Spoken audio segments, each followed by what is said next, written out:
Hey, we live. All right. So welcome to another day, another end of the week, a Friday, to Road to Legacy podcast, RSL, Road to Legacy World, Road to Legacy Universe, Road to Legacy. I don't know, something that we created. Journeys. Journeys. All right. And There we welcome to it because today is Friday. I haven't checked what today is. I know what was it? Wednesday was we didn't Harriet know. Tubman's birthday, January 29th. Yeah, we didn't know if Yeah. well, it's up in the air because she didn't know when she was hmm born, but that's what Yeah. people usually Some people say January celebrate. 29th. But Wikipedia tell I you know the March. day is a special day. I just don't know what day it is. I wish I would have known. I wish I would have been looking that up, but I didn't. But it's all good. Hey, Curtis, what's going on, man? Grace and peace, Doc. What's going on, good people, How, how, family? you- how you feeling, man? How you feeling today? I'm well, man. I'm well. Happy to, see the day first and foremost. So that's what happened today on January 31st. We saw the day. Nah, but Yeah, I'm that's feeling right. good, We man. we You actually know? we actually saw the hmm day. I mean, we That's got up, we right. went to the bathroom. That's right. Unfortunately, and please, we have to just pray and give respect and love to the families of people who's transitioned from our ancestors, all the way to the unfortunate plane crash in D.C. We want to, just give love and big up to those families. Another thing I would like to do this morning is I would like to talk about, I mean, just something smooth and easy. Because usually we talking kind of hardcore all the time. We're talking about, Right. heavy stuff like hmm like Donald Trump but which is funny though.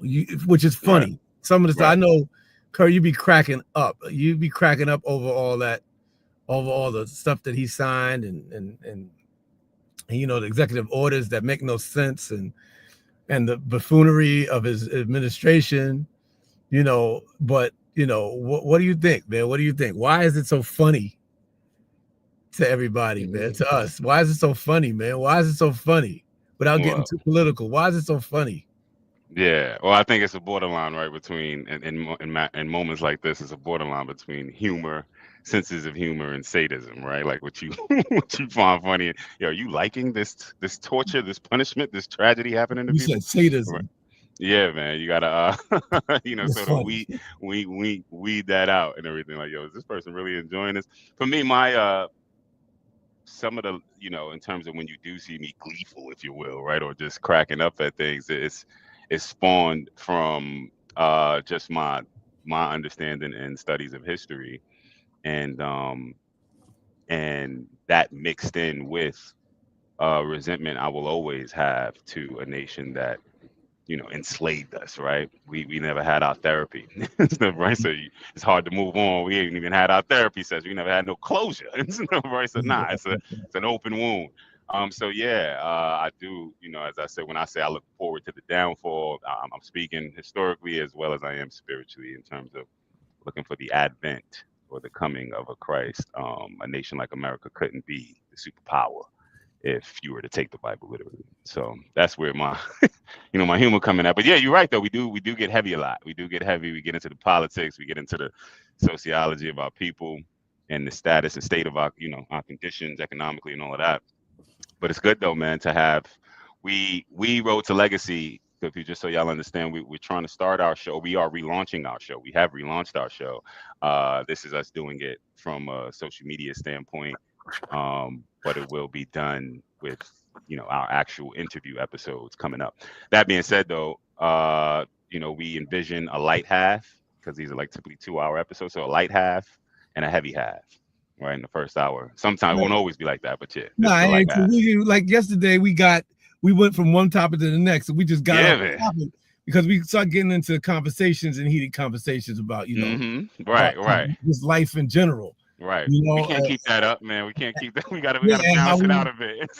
how we keep life and how life be keep life in. But it's something that rightfully so we should be, you know, uh, in some forms serious and Right.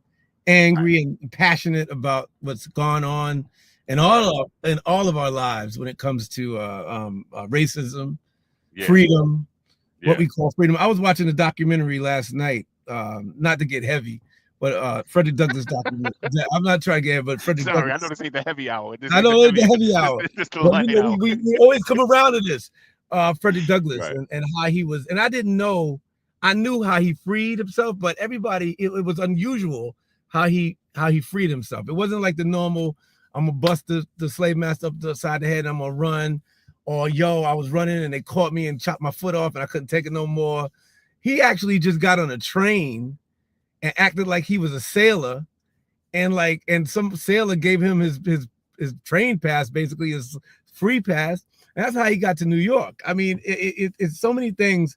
My point is that it's so many things that we don't know about our American history and our Black history that we should know, and that's why it's crazy that they're trying to cut that off.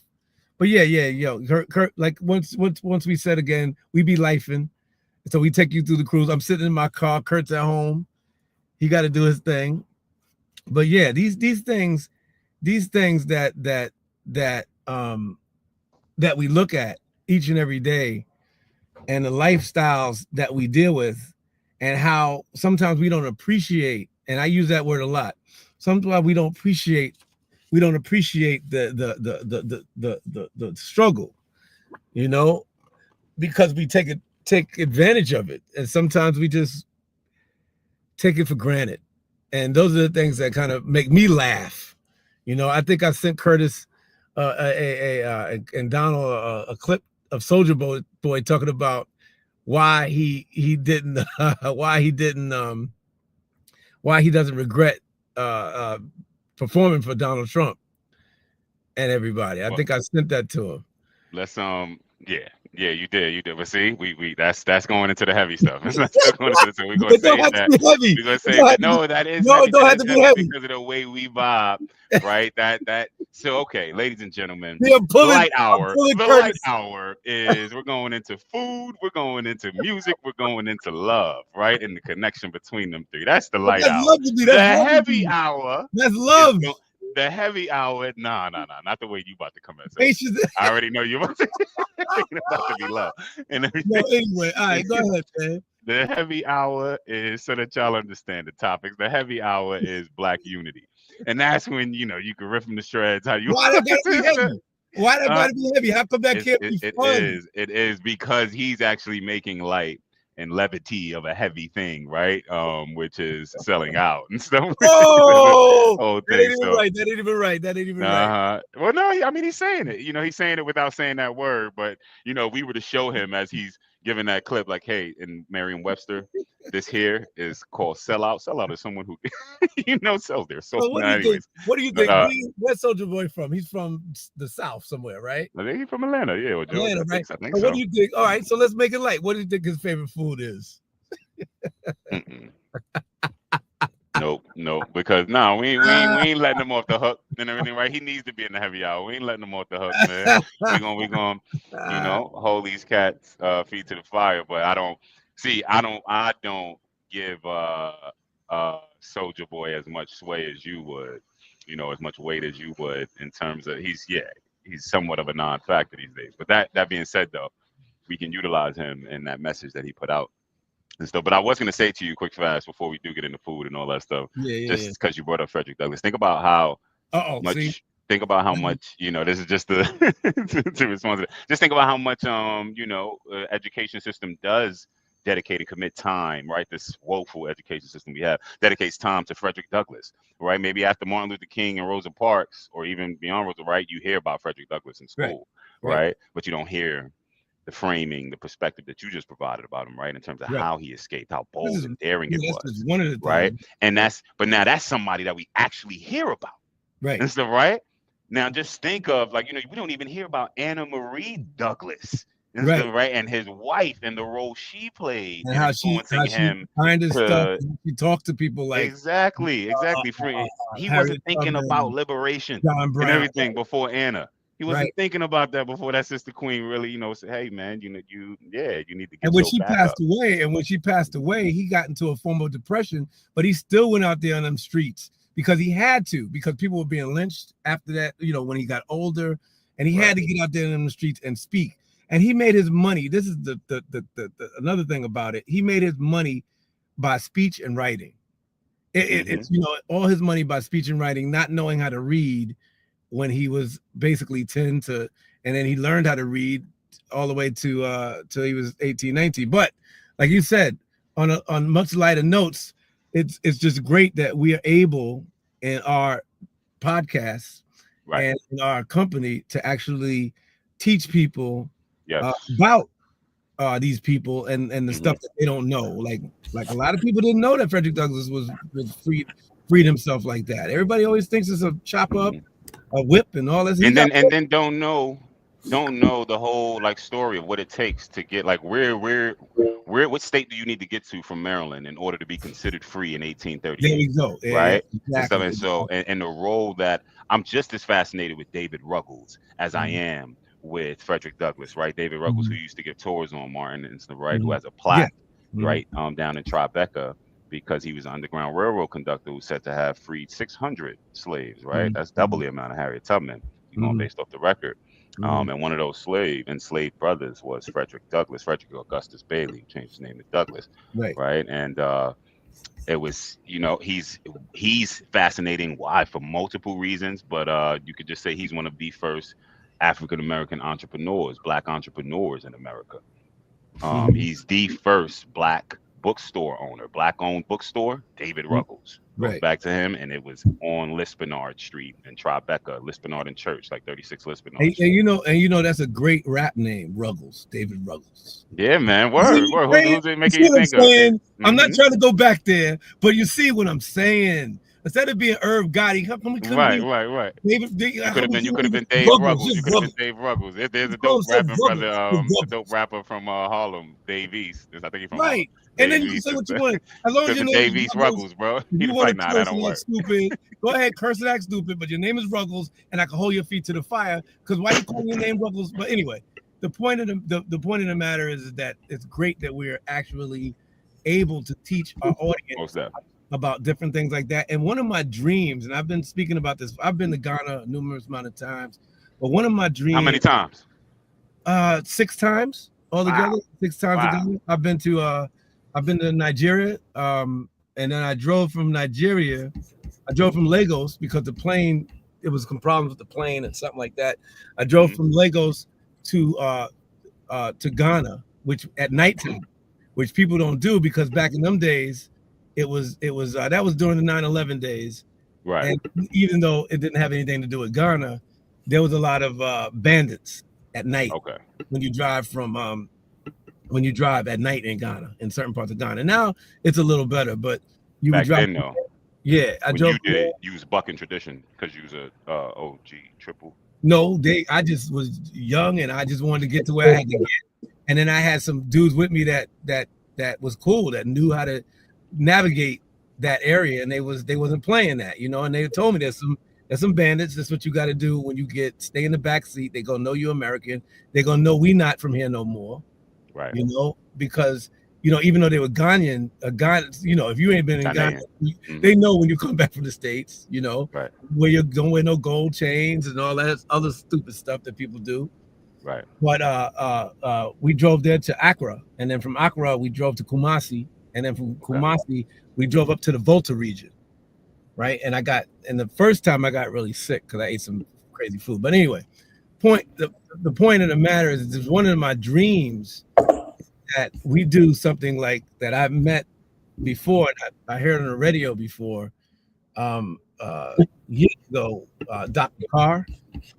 Dr. Carr, he's a Black historian out of Howard University, and he does this trip to Egypt every year where he takes, I think, hundreds of people to Egypt. I want to announce that I hope that we can do something like that on Road to Legacy, make that a Road to Legacy where we can go to Egypt. Not he does, because we don't have the funding like that. But as time goes on, our website is almost complete, if not complete, if I'm right or wrong. Is it complete yet, Donald? 85% of the way. Oh, yeah, the website is not completed yet. Not yet. So it should be done soon. So it's 85% of the way. So one of the things I think that we should post first, and this is a meeting to all the people out there, because we want everyone to donate and help us get this done, is us, all of us go on a trip to Egypt. Why Egypt? You know, as you say, Curtis, I've never explored Egypt like that. I went to Egypt when I was in the Army. My first year in the Army, I went to Cairo. We had to drop off something, and I stayed there for maybe 6 hours. And that's the first time. This is why my Egypt. I know you're going to talk about Kemet and all that, right? But my reason I want to go to Egypt. Oh, you don't know nothing about Egypt? You don't know Me? nothing? Oh, yeah. I mean, I read the Bible. I love the Bible, so you got to know about Egypt. All right, so I don't know it like that. So that's what I'm saying. I don't know it like that. All I know is that when I went to Egypt for the first time, that's the first time that I knew Egypt basically was in Africa. Okay. Now, I know that sounds crazy.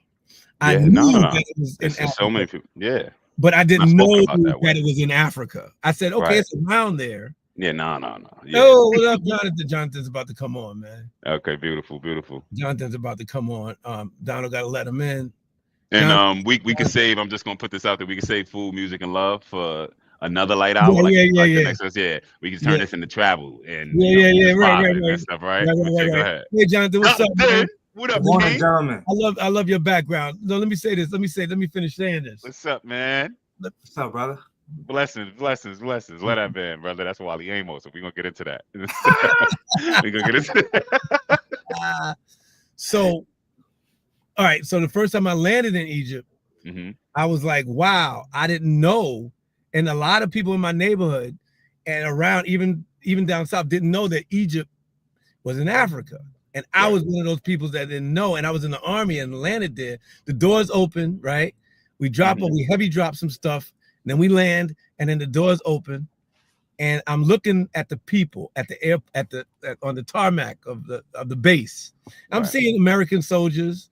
I'm seeing some French soldiers. I'm seeing some Egyptian soldiers. And then all of a sudden, the workers started coming in, and they looked just like me and you. And I'm talking about, and then I started seeing people that look like, like Louis Armstrong walking around out there. And I was like, yo, they didn't tell me. And I used they because I did go to Catholic and public school. Your they is the education system, but go ahead. Yeah. They didn't tell me that it was like this. I said that to myself inside a C-5. A C-5 is a giant airplane that carries tanks. Yes. I'm inside the C-5 and I'm at the loading bin of the C-5. I got my M16 out. And I'm looking at this and I sat down, man. I sat down on the thing and I just watched people go by and say hello, hello, hello. And that's the first time that I had seen, because I hadn't gone to Africa before. You know, I went to Africa when I started working, at the hotel and stuff like that and started my nonprofit. But that's the first time I ever been to Africa. From the military, that part of Africa, the first trip. And when I said we're in Egypt, and they didn't tell us where we were going. They're not supposed to tell you where you're going until you get there, until you land. And then you find out combat.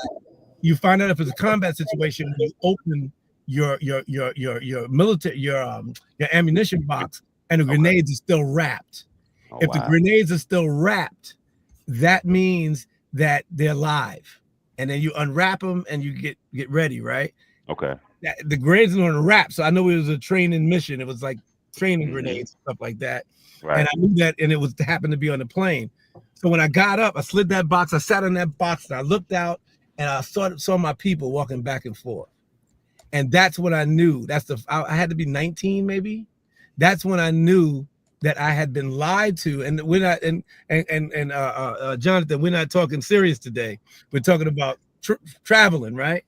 But that's what I knew. So why, Curtis' question is, why would I want us to raise this money through Road to Legacy podcast for everyone that we know that wants to go to Africa, to go to Egypt, is because a lot of people don't know about Egypt and how powerful Egypt is in the Black world, and people who consider themselves African or African American or whatever. By people, you mean the youth or you mean adults? You think? I mean adults.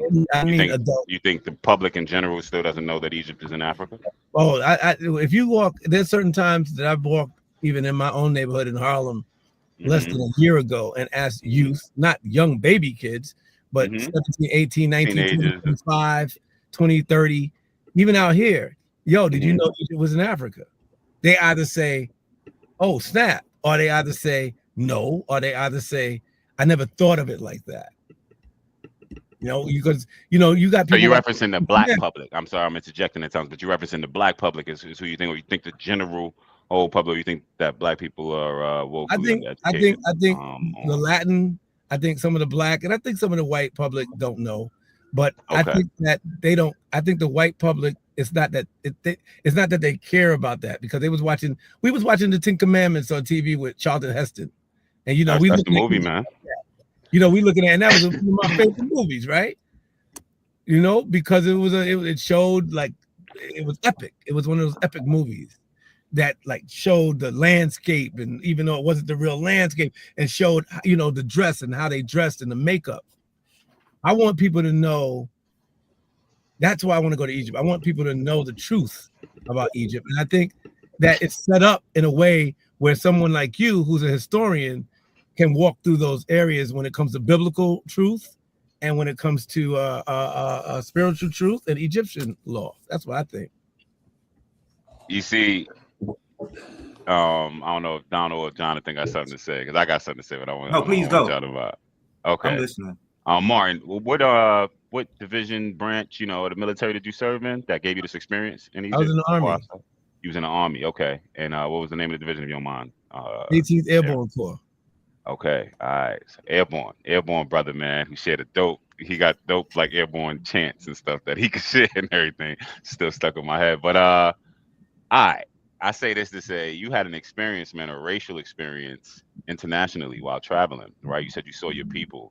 You saw that the Egyptian of some Arab descent, right? Arabic descent. Was the ones that was more so in, like, in administrative positions, managerial, and running the country, right? And then you saw the bellman, if you will, come about, right? No. Those was our people. No. Okay, no. Let me go back. No, everybody. I mean, everybody. I mean, on the base, I saw I was on a base. I can't remember the name of the base, but I remember when we landed, it was an Egyptian base. So everybody. I mean, I didn't see the regular Egyptian people until I started seeing, like, the regular what we call the Arabic looking people. I saw people that look like you, Donald, right now. That's and darker. I saw people walking around. I thought I was in America. I thought I was in Brooklyn. It looked like I was in Brooklyn. Right. Looking around in Brooklyn. That's what shocked me. So even the people that were doing the administrative stuff were dark-skinned black people with broad noses. Okay. Right, like what's my brother's name? Anwar Sadat, right? Egyptian peace treaty, 1979. The president of even dark. I mean, that's no, I got you. What I'm saying is that it was bugging me out. You show this, is the right, like, and you talk about my biblical studies. I find it right a bit rich, if you will, and I'm saying that not complimentary as much as I love you. I'm like, yo. Anytime I bring up race in the Bible, right? My biblical studies, as an Israelite brother, right? And studying that history of the Exodus, right? That movie that you brought up, Charlton Heston. And if I was to make the statement about how we should teach that those people were black according to the Bible, right? You would say, nah, that's exclusionary, that I'm not being inclusive. You would say that that's distracting from the message of Jesus Christ, right? And I love, so I find it rich and incredulous, man, when you say things like that, because it's like, yo, it's cognitively dissonant, right? Cognitive dissonance, meaning we were having a spiritual discussion. This would be a different discussion. You wouldn't want to focus on the blackness, right, of the Egyptians instead of in the history. But because we're having a historical discussion, you don't mind touching on it. And so that's where I believe that you have to pair the spirituality with history, in particular when you're talking about the Bible, for sure. And viewing it as a history book, absolutely.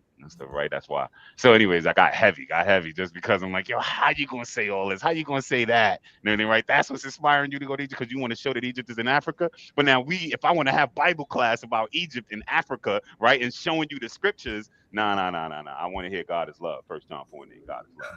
What in the world? So, okay. Yeah. Anybody got something? I'm not outraged, but I'm mildly. No, hey, I understand you, but at the same time, when I go to the museums and I study the history and the science of Egypt, people, white Right. and black, light skin and dark skin Egyptians ruled and got along. I'm talking about just on the front phrase, what I've learned when I was younger, when I was a kid. I still, when I walk into the Met, when I walk into Egyptian museums and I see a light skin or white skin Egyptian wooden sphinx and a black one together holding hands, I cannot say what you just said, that only black people were running in and it's all black nation and they're the only. No, I didn't say that. I went straight to, I was very specific and clear on what I said. I said the Exodus story that you just brought up with Charlton Heston, right? The Moses story and the Exodus of the Hebrew Israelites leaving out of Egypt. But those people leaving out of Egypt were not all black people. See, now we get deep. They weren't all black people. This is what I'm saying. This is what I'm saying. But you just gave a personal, anecdotal, but personal experience from the military that you 2001. Saw. So the black people got there later. The black people are not really from Egypt. We got there later in 2001, and in the 1900s. We don't go back into Charlton Heston. We've been there, but do you remember that there were Greeks there also before that? No. After that. Do you remember that? You remember that? I'm sorry. You got me yelling. I know I'm gonna go off on. Am I wrong? Were they Greeks? Nope. Not until 330 something BC. But they were there, right? Were there Greeks there? Now, when was Moses around? Yeah, but were there Greeks? And did Greeks come to Egypt? That's all. Was Native Americans here? Are Native Americans here now? Was Native Americans running New York? Yes. Are they here now? Well, I can say yes. I mean, are they running New York? Are they prevalent in New York? Is the Canarsie people running Brooklyn? But they were here. No, but see, that's what I'm saying. I'm not saying that they weren't here. I went to a specific point in time. Did I not? Did I not go to the Exodus story? That's a specific point in time. I'm talking about a movie. And but that movie is based off a book, right? That movie is based off a book. Everybody looked, because in that movie, everybody was based white. Off a book. That movie, everybody was white. Right. Right. And that in the real movie, in the biblical story, the majority of the people are black. There are white people, there are people of different colors and complexions, just to be clear and stuff. Right? It doesn't say in the Bible. Yes, it does. Exodus, Deuteronomy chapter 7. I didn't say that everybody was black. I'm telling you that the Jews, the Israelites, are a people, right? They have a nationality, and their nationality, according to Jeremiah 14:2, Exodus chapter 4 and 6, Exodus chapter 2, verse 19. You know I could go, right? They are a people of dark skin complexion. Inside all right? Now there were other people. Black people like me and you. They do not say that. It does not say that. Jeremiah 14 Jeremiah 8 and 21. How about this? Jeremiah 8 and 21.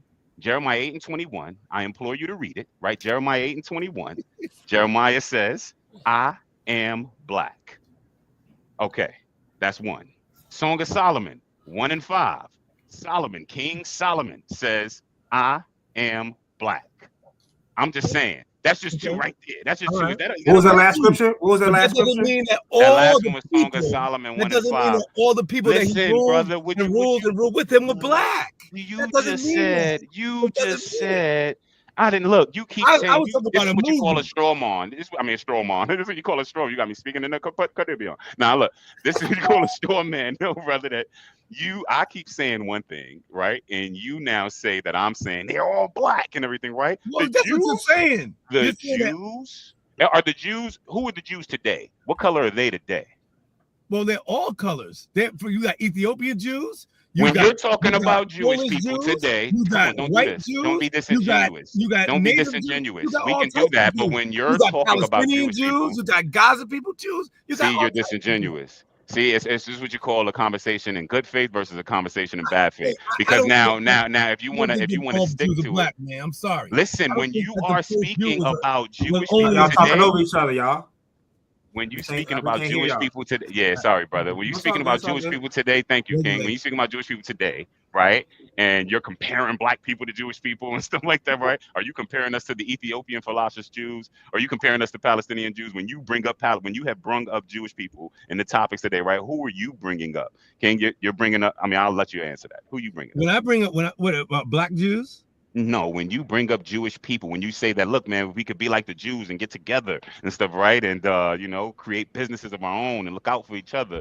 Who are you comparing us to? The Ethiopian Jews? No, which Jewish people I am comparing you to all the Jews.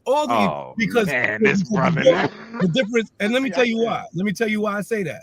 Let me tell you why I say. See, I keep We telling can't y'all. have conversations in good faith, man, because go you for the don't principle. stand on business. You I don't go- stand on business, Martin. You don't stand on your points that you bring up. You goalpost move, man. You move the goalpost, and now here you are doing it again. And I struggle to just sit and listen to this when you have stood and said the exact opposite of what you're about to say, man, and everything. So that's man. Come on, Can I that's explain corny. That's myself a corny. little bit? Maybe I won't be Okay. not standing on my post of standing on my post. You know what I'm saying? Maybe I won't be doing that. Can I explain myself? I go for the touchdown. I don't go for the first down and the second down and the third down. What I'm trying to tell you is that Jews are not afraid when they read that, when they learn, when their children, when Ethiopian Jews, white Jews, They all read that Torah. And they read that Torah every day. And that Torah tells them, don't be afraid of certain things. Don't be afraid of certain things in your life. Do this. There's certain things that you have to do. There's certain rules that you have to, even the Jews that don't practice, they have that whole culture that there's something that they have to do in this world to help each other out or help the world out. That's why you got Jewish doctors, Jewish lawyers, I'm talking about Ethiopians. Right? Yeah, you got Ethiopian Jewish doctors all over the place. Yes, Ethiopian Jewish lawyers all over the place. Ethiopian Jewish doctors. See, here you go. See, here you go. This is where. See, this is you. So doing you some trying Lord to tell me Jamar that stuff. there's no You doing black some Lord Jamar stuff right now? No. You're being I so think he's disingenuous I in think he's asking you to be more specific. Ethiopians are very prominent when they get out of Ethiopia. Ethiopians have always been the leaders in certain things. They were the first people who had airplanes. Oh man, brother. Oh man. During World War I and World War II. And they were Ethiopian Jews. Now they get oppressed when they get to Israel because the white Ethiopians oppress them. Yes, but around the world, because the white Ethiopians oppress them. I mean, not the white Ethiopians. I mean, the white Jews oppress them. But around the world, they're known. If you go to Russia, if you go to a place like Poland, Turkey, where I've been, the first thing you see when you see the Mother Mary and the baby is an Ethiopian picture depicted. When you see, can I interject real quick? Coptic Christians, the same thing. But Martin, we got to pull back a little bit because you guys were talking about Jews, and we got a little bit off subject because I think he was trying to get you to be specific about when you opened up talking when you referenced Jews. Now it's all Jews, but I think. When we talk about Jewish people, we usually think about white Jews, right? I'm sorry. I know y'all think I'm wrong. I'm talking about in the public, not you and I, not here on this panel. Well, no, I don't, because in New York we might think of that because that's what we see. But if I'm out here in Indianapolis, you don't see no Jews at all. So what they thinking of when they're out here, they're thinking about a lot of different. I mean, there's white people that think about white Jews, but you don't see no Hasidic Jews out here. And saying that you see that, we're saying that you're being disingenuous in terms of faction of Jews. No, go, Jonathan. What? No, I was asking a question.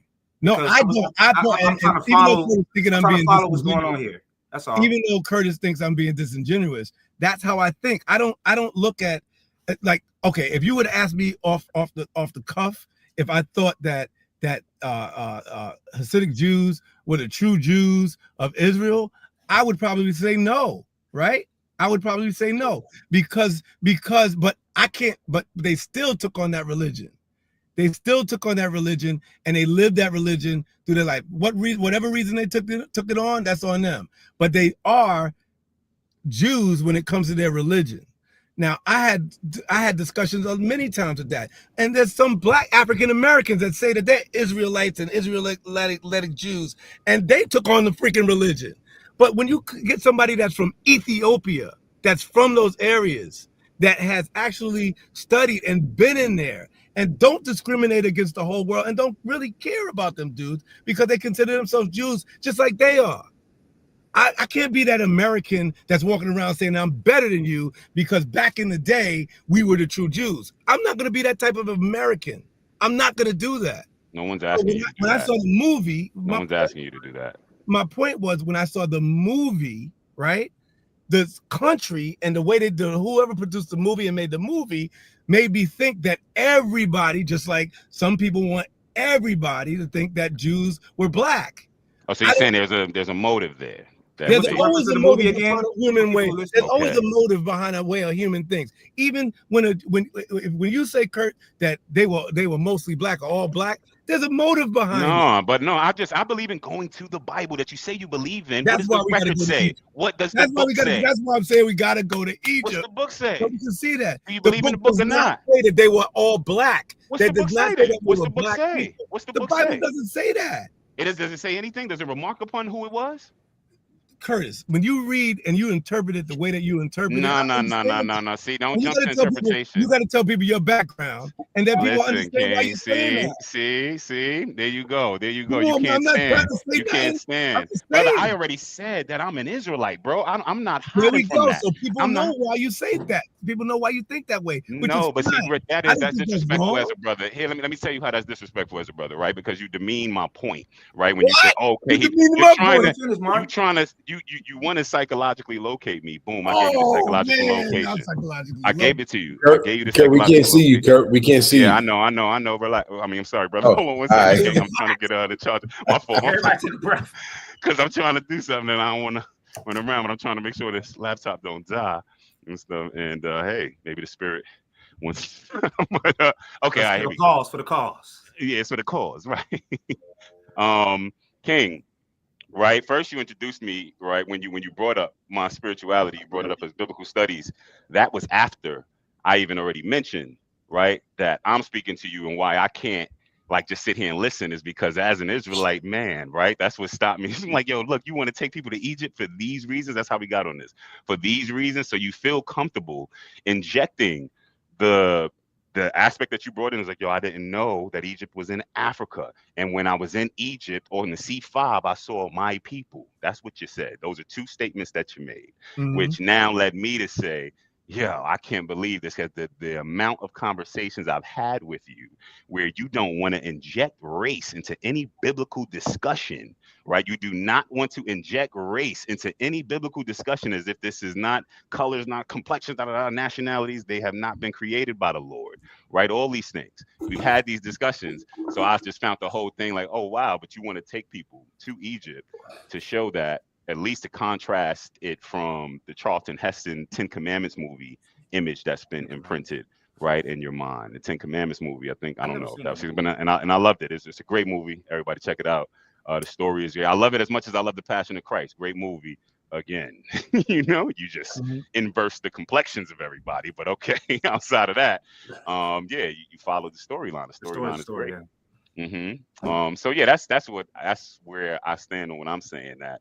Yeah, no, I see insincerity, incredulity, and disingenuity, right? Disingenuousness and everything. It's genuine to me because God blesses everybody. He does say in the Bible also that, and we're not going to get all biblical. That we already did. We passed that. Everybody here, baby. Everybody's his children. So if I'm going to say that I'm better than this people, and I'm why you straw man? Yeah, he keeps throwing the straw man. No one's saying that. Why would I say, yo, man, nah? I mean, we're the chosen ones. We were the chosen ones. This is why we got to go through what we go through, or whatever the situation has to be. We got to go through the stuff that we got to go through because we got to go through the stuff we got to go through, just like others. Yeah, we suffered more. Yeah, we suffered more. I understand that. I understand all of that, right? But I cannot go biblically and say that I'm superior over all other people because that's what I just said. Is that what I just said? I made an argument. Well, when somebody says that they're a Jew, when somebody says that they're a Jew, there's usually the motive is what did God say? Who was his chosen people? They go with that first part, that old Testament. That's called religion. That's called religion. Now you can read the Bible and see what the word Jew means, what the word Israel means, what the word Judah means, why the word black is in there, all of that. You can go to the Bible and get these answers, right? We believe in the book. Are you gonna read the manual? Why is the word black? You're saying that in Jeremiah, is that what you're saying? That he said that he was black. That's what you're telling me. 8 and 21. Yes. Okay. Sir. Why don't you go to that scripture and read it to me? But hold on, Martin. Now, Curtis just said that his position was, from previous conversations you guys had, you avoid bringing race into biblical discussions, right? Is that what you just said, Curtis? Right? That is. And now we're in this conversation, and he finds it what word you use, Curtis? Yeah, disingenuous. Disingenuous that now 25 years ago, I want to highlight that. Let's not lose that. 25 years ago, you didn't realize that there were blacks that looked like us in Egypt, and now you want to take a trip there. Curtis is like, well, Curtis is asking you or presenting like, explain that. Explain how in one breath you don't want to talk about race in the biblical thing, but now you want to make race the mission while we're going to Egypt. Okay, it's not race. It's not race that I want to make a mission. I want to bring knowledge to people, not race. To who? It's knowledge to this people. Is you moving the goalpost again. People. It's not. No, but you brought up black neighborhood. Though. Stick to the position that he's asking you a question. That's why we keep going back and forth when I get nowhere, because he's presenting something to you. You can either say, "I have no comment," or no. I'm saying I want people to know what I saw there. Not just it doesn't have to be we always get to the color of the skin and all that stuff, but I just want people to know what I saw there. That's all I want people to know, and then they can draw their own conclusion on what's going on and the second thing I want people to see is the garbage there. You know what I'm saying? It's not just the color of somebody's skin and all that stuff. What I had seen surprised me, and I know there's other people that hadn't seen that, and all I want people to do is see that haven't had the opportunity to fly over there and see those things. That's it. Thing or anything when it came. You did Charlton Heston and Ten Commandments. That was a movie. Based off of the Bible. No, is it not? I mean, it's a biblical movie. Listen, I was just like saying the Passion of Christ is not based off of the Bible. It's a biblical movie, brother. But listen, the reference of the movie. Didn't you guys bring up the rest of the movie based on those movies didn't have like people that look like the people you saw? Come on, let's stay on track here. That's what we. Right. Thank you. So I brought up the movie because that's the only connection that I had with Africa. Right. Visual. Egypt. Right. I brought up that's why I brought up the movie. And everybody knows race is a part of that, right? So I was using that as an example to say, this is what Martin Small had learned. Not what the world had learned, but this is what Martin Small had learned and what I think that other people had seen. And in order for when I got over there via the United States Army paying my way over there, I got to see some things that other people didn't see. Now, what I drew from that is what I drew from that. I don't give a F of what whoever draws from that.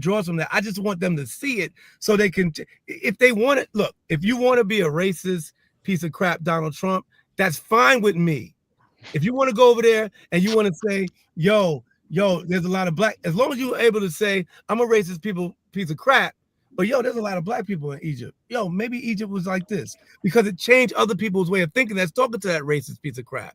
Or if you want to go and say black power all the way and all the Jews is black, that's great. Because what it's going to do is like other people look at that person and say, there's black people, and they're going to negate. Sometimes you negate I'm going to say it like this. Sometimes you negate the bullshit when you think. You push the bullshit, the racism to the side, and you say, wait a minute, let me check this history. Let me study more. Let me learn more. And that's my point. All I said is I would love to go to Africa and help them fund it. That's all I said. That's not all you said. You said you would like for us to take a trip. Yeah. Together. Yeah. Right? So like a whole bunch of people. Hold on. So we're just trying to keep this conversation focused, right? Because again, Martin, you say you want to take this trip. Curtis is trying to understand your ideology behind the trip, or your mission behind the trip, or your purpose behind the trip. Is it? You only gave the example of race, so that's all he has to go off of. I did not give the only example of race. I gave the only example was race. That was the first before we started to have before we got off course. Yeah, that's what well, I digress, and I apologize for the whole. No, you're not digressing. Let me say this again. Let me say this one more time. I would love us to go to Africa. I don't know why that had to be Martin. Why? I don't know why. Egypt. You said Egypt. I said why Egypt? Yeah. Why you didn't want any why behind that. Okay. I mean, it's not that I didn't want it. Was it necessary to say why? Okay, why? Because people need to learn. What? I mean, how? I mean, you wanted to psychologically locate me earlier. It was necessary for this. Israelite young brother to ask you that question, given the amount of discussions we have had Now, I'm that glad have you touched said that. on. It was necessary for you to say that. I'm glad. I'm the one who asked you the question, right? So I'm trying to feed into you a little bit just to show you, like, bro, I'll bear myself naked, king, in terms of literally. I mean, so back not to the literally, question, figuratively. I want people to go to Egypt to learn. I want people to go to Egypt to learn, just to learn. And it doesn't matter what they are learning about. I want them to learn because Egypt has so much to offer, from the politics to the unity of Egypt to the being colonized to Greece to so many different things in Egypt. You learn a lot about yourself and about where we're at and how they were when they were running the world. So that's that's all I wanted to do. I don't care about what side, who's black and who's white. I just was shocked that I wasn't taught that when I was in school when I was younger. That's all. And now, and since we have this new administration, right, it's going to come back. It's going to happen again. It's going to repeat itself because they're trying to take history out of, they are taking history out of schools. So I'm saying that since we're at the platform, we have somebody like Curtis, that it would be a great trip to go to Egypt, that we can, people can come and we can go to Egypt just like we do our toy drives or we do whatever. We go to Egypt and we learn about the different, and when I spoke before you came on, when I spoke about the Kemet and all that other stuff, I was thinking that Curtis was going to come in and say, yeah, these are the tribes, this is that, and then we can learn more. But if that was going to happen, then we could all go there and learn, or we can hire somebody, or hire somebody when we get there to teach us about the different Egyptian tombs and what went on. Because I look at it as a different perspective. I don't look at it as a racial perspective, especially now that I've learned more about history and museums, especially when I'm dealing with stuff in all these museums and meeting all these Egyptian professors in these museums that I've been going through, from DC to even out here in Atlanta, out here in Indianapolis, and the people my wife knows, and why they go to Egypt, and Dr. Greg Carr, and why they go. And one of the things, they don't have to talk about race. Because when Can I ask you a quick question on that? I'm sorry to interject. I just want to interject quick fast. I'm going to finish right now. When you get there, then you learn so much about the people of color that you don't have to talk about it until you get there. And then let people drop their own attitudes and their own mindset about what's going on. So it is about race. You didn't know.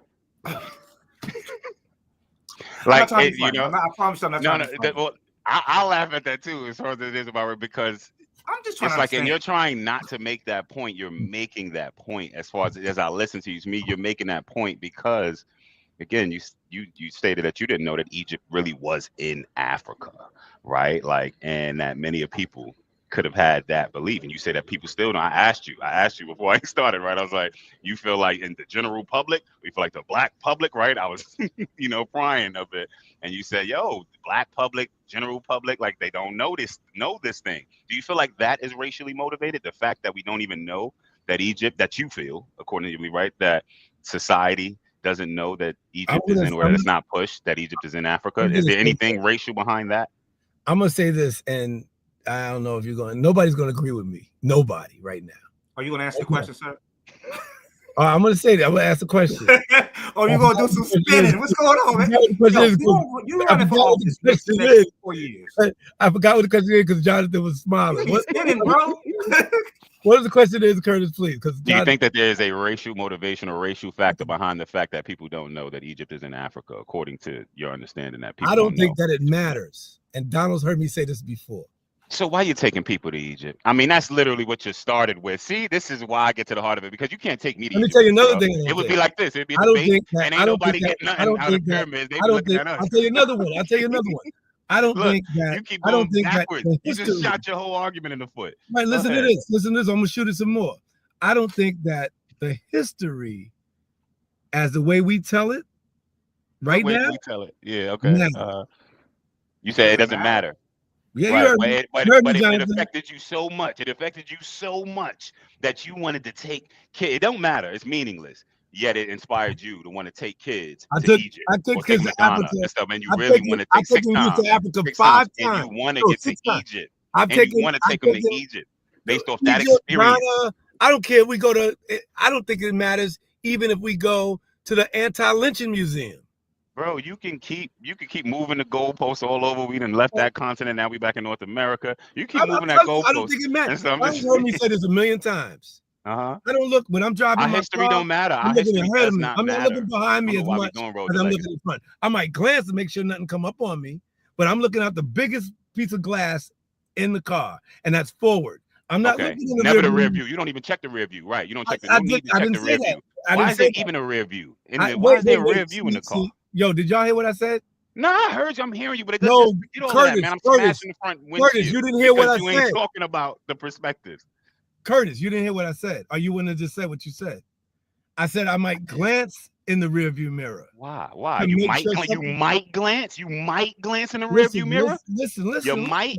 Listen. I might glance in the rearview mirror to make sure nothing's coming up on me. They're so unnecessary. I might. But what I'm looking at that's most important in driving this car and getting to where we need to get to as a people is what's going on in front of us. Yeah. You see, now what's going on in front of us? That's why the rearview mirrors are this big and the front mirror is huge. I mean, okay, hold on. Stop. Now, you understand that's kind of, I'm not gonna say kind of, that's dangerous, bro. Yeah, you think and how can we be mad at them taking history out of school if it don't matter? One part, right? And then second part, okay, we're going down a road never traveled. We have to look at history. These people that we're dealing with are using the same tactics, bro. Maybe it was some accidents. We have to look back to see. I can give examples, bro. Give some examples. We have to look back. No, we have to look back to gather and learn their terminology, their tactics. They're literally the same. Different eras, different times. So we have to look back to learn, and then we move forward. Not to dwell or to be in victim mode or any of that type of stuff. We have to look back. I thought this whole thing, what is legacy? Legacy is, yes, people looking at a legacy and say, oh, be inspired to move forward, but legacy is what you left behind as well. Yeah, you agree? It's what you leave behind. So that's the past. That's legacy ain't what you leave behind. You're on camera saying this, sir, and so just we're live. Anyway, well, the legacy, we live and everything. I just also, bro, the road stops every 20 miles. There's a gap in the road every 20 miles and everything. But keep looking forward, right? Maybe look back and check the accident that you just passed, that you lucky you just got out of that accident, right? Because this road ain't even finished. It's always been incomplete. Just to mess with your analogy a bit, right? Just to mess with your analogy a bit. And don't look at what's in front of me so I can have another accident, right? Huh? No, look at what's in front of you, but maybe see that maybe what you said. I said maybe. I said maybe. Now you saying maybe. Maybe if I look back, I said maybe. If I look at the side view, Curtis, I said maybe. Now you're saying maybe. No, you said I might glance. Say what you said was I might glance at the rear view every now and then. Here's why you gotta be on 360. Okay, here's why you gotta be on 360 though, right? And stuff with our history, especially knowing what happened, because it might just be just to exhaust this analogy. What's the thing they roll out to flatten the tires? You just passed that, right? They got another barricade coming up, and then they got another barricade coming up. You still gotta look where? Maybe I'm looking sideways because I want to just drive off this road, right? And boom, I'm off-roading. Maybe I'm off-roading. Maybe I'm off-roading. Everywhere, bro. Everywhere. I'm just saying, you're like, yo, the rearview mirror is that big, man. The rearview mirror in any car is this big. It's not as important as it looks forward. Yeah, I have a question. I have a quick question. It's expansive. I got a quick question. If looking back is not important, then why do we go to look back at history in order to go forward? So when someone in the military is scoping out a new spot or a new territory they're about to conquer, they're about to go into, and the order is, we are conquering this territory. Is there any research to go back? That's one question. The second question is, if we're in sports and we're playing against a team who beat us before or had multiple victories, do we go back and look at their playbook? One more I'll give you is, if we're fighters, if we're boxers, and we're about to fight this other guy who's currently the champion, you're looking at how he. Are we going to go back and watch his other fight? We're going to go back and watch find his weaknesses and strengths, and Right. his Are we things, going to do that? his witnesses, his stuff, right? That's what you're saying. I'm just saying. Martin, you're making broad different statements, analogies. Martin. I You're gave saying two history different doesn't matter, analogies. period. You didn't say for me No, as an wait, individual wait. it doesn't matter. No, But for the collective, yes. That's a we're different statement. looking at his history, right? We're looking at what he's done, so he doesn't attack us, right? Is Martin, that what we're Martin, doing? it's okay if history doesn't matter for you, bro. It doesn't. It's Wait, fine. wait, Maybe wait, you wait. reach a certain level of education, knowledge, and enlightenment that you don't need to look back. Fine. But as a collective, bro, come on, man. So you actually believe Even as that an I'm individual. saying, so y'all actually believe right now that all three of y'all that I'm saying that my history doesn't matter. That's what y'all think I'm saying. Because y'all think No. I was I mean, asking. I'm trying. no. I'm asking. I'm I've asking shown a this to you question. many times. But have you two down there actually think that I'm saying that my black history doesn't matter? You actually think that? Now it's specific to black history. I'm just saying, bro. Okay, just saying, history doesn't matter. You actually think I'm saying we're not having a history conversation amongst us four. This is a conversation for the world, bro. right? So and that's when you what I'm make a saying. statement with a period at the end, history doesn't matter, period. That can be interpreted so many ways. That's I my didn't say interpretation. history doesn't matter, period. I didn't say history doesn't matter, period. You see, You didn't hold on. You didn't say period. I'm saying you put a period on because there was no history doesn't matter and or but this. You didn't add anything right, to that. because nobody asked me why I think that way. Everybody's telling me how I should think or why history does matter, but nobody's asking me how I think that. Why? Well, what I told you, tell us why it doesn't matter, bro. Tell us. Just to be clear, I told you that you were cognitively dissonant. That you think this way, yet do something different, right? Like you want to take people to Egypt to show black, right? I was just showing you that your thoughts don't match your actions, thoughts don't match your words, don't make sense. Well, like here you are this way, but then don't let that stuff touch the Bible, which you, right, and why do you think, which guides your life so much, why right? do you think? So why do you think, since you can make a statement like that, why do you think that a person like me would say something like that? Say something like whatever. I'm dissonant. I'm cognitive dissonant, and no, that's cognitively dissonant. Yeah, because why you do you don't that's someone that is just not really reading their book. You ain't reading the book. A lot of people that's into the Bible, they ain't really they haven't really sort of outside of the Bible, reconciled it. Outside of the Bible, why would I be that way about history? Well, that's my qualm. That's my quandary. With the whole. That's what sparked me. Just so you understand, that's what sparked me, right? So it's only biblical. It's only spiritual, and how your spirituality is basically in contradiction to your worldview historically. It contradicts your spirituality. That's all. Right. So now this is why I say the things I say. There's a strategy that we have to have, and we can't go about the same way that we've been going about it for years and for eons and thousands of years. We are so separated when it comes to us as a people. We got black people thinking that they is Jews. We got black people and how you gonna bring them together? Thinking that they're Cuban and let him finish his statement. Right, it's gonna take forever. And it's 10:31. I'm gonna sorry. No, let him finish his statement. I'm gonna be extremely quick. If we continue to show them that, if we continue to show them our hand, if we continue to say, look, this is it. This is what we're doing. This is how we're doing it. And we got to go back. We could talk about our people, and that's great. And they know, some of them know about what's going on. But if we continue to show people that are against us our hand, then they're going to continue to conquer us over and over and over again when we're not studying what they did. Like when Donald said, do we not study what they did? Do we not study this? Do we not? When I try to study what they did, I say, look, man, there were white people and black people ruling over Egypt in those biblical times. It's horrible because to us, maybe the white man was just so evil that he couldn't be there, or maybe he wasn't there, or the Bible says he wasn't there.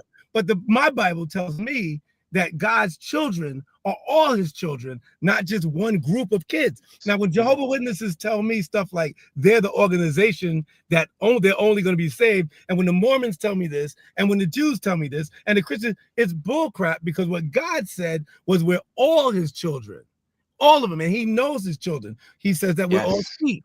Yes, we are. Psalms 82. So he didn't talk about the black sheep over here and the white sheep over here and the black and the white sheep fighting each other over who's the best.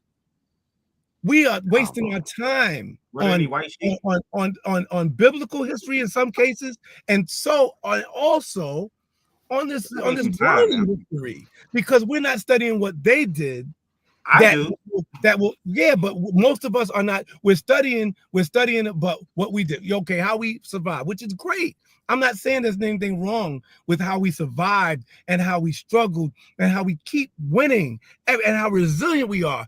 How about we just remove? Okay, how about we just remove some of these words you just used? But how resilient are they? Thriving. Let's just say we were just like that. Huh? I'm saying you're saying we don't want to look back at the struggle and survive and study the enemy, right? But Martin, never mind. I lost my thought. Go ahead. Well, man. I lost my thought. Go ahead, jump in, Curtis. No, I was just gonna say, man, like, because we in the segment, we sort of did segue into the segment a bit. We use travel to take us to unity and whatnot. But I think Black unity, disunity. I think for me, combos like this, right? Like clearly we're unified, else we couldn't, come together and do a podcast and just do all the things that we are unified and stuff, right? And stuff, right? Like these brothers online is unified, but in terms of us as a people, because there's a microcosm within this conversation, right? That's a small example that can be used to provide illumination and understanding to something that's larger, right? Use a small example to show, to bring clarity to something larger taking place. And, we are brothers that have different takes, man, and we're trying to further our people, but each and every one of us got different takes, on things. So this is why, Martin, to me, it's sort of segueing back into a previous episode that we just did, why we need so much grace for each other, right? Because here you and I are trying to do a good thing, right? And influence, educate, inspire our people, right? Through a podcast and all the other things we want to do, tourism, all the other things we want to do. But yet we see completely, not eye to eye on things that we truly believe in.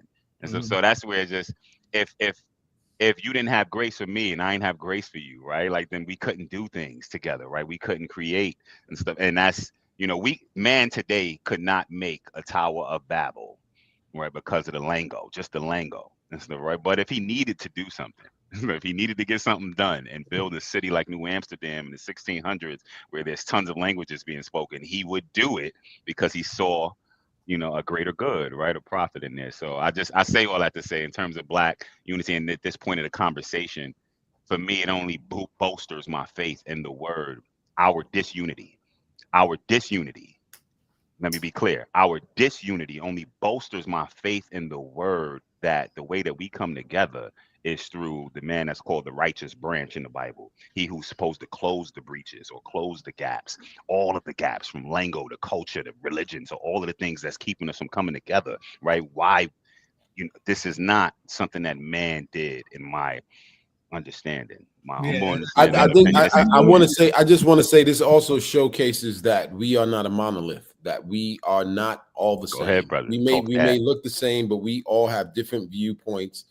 And whether they are at odds or different ends of the spectrum, each and every single one of us who are on this live and everyone who watches this at some point, we all have different viewpoints. What the most important thing about it is being able to come together and have a discourse and have a miscommunication or not on the same page, which is fine, because or disagreement, downright disagreement is all good. It's all good. And one of the beautiful things I think that makes up the world is the differences in all of us, whether it's your color, whether it's your viewpoint, whether it's your religion, whether it's your sex, whether it's your, whatever you believe. I think this is the beauty, because when you try to hide things and sweep things under the rug, you only create a bigger conflict and problem. It's better to put everything on display. And I feel that in America and in the world, everyone wants to live in their own bubble, not want to share the past, talk about the history. In America specifically, we don't want to talk about the history. And this is why we have a problem. We talk about DEI, we talk about all these other things, instead of the main problem, which is racism in America that still exists in 2025. We can't get along on if you have a different religion. If I'm Black and you're green or blue or white or orange, whatever.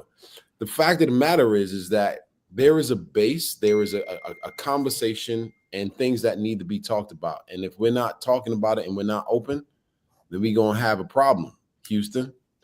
So we're going to keep. So I agree on that. Okay.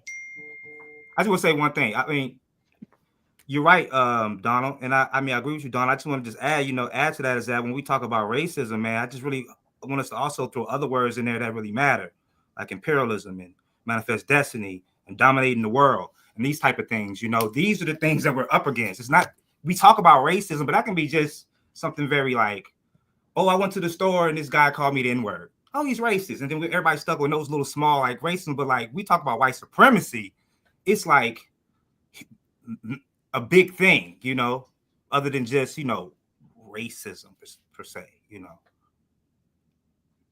Yeah, King. I appreciate that perspective and viewpoint. Oh, yeah. And racism is a huge, that's the isms. But I'm saying, but what is racism? Isn't that just, can we just say white supremacy, or what's the most powerful, supremacy?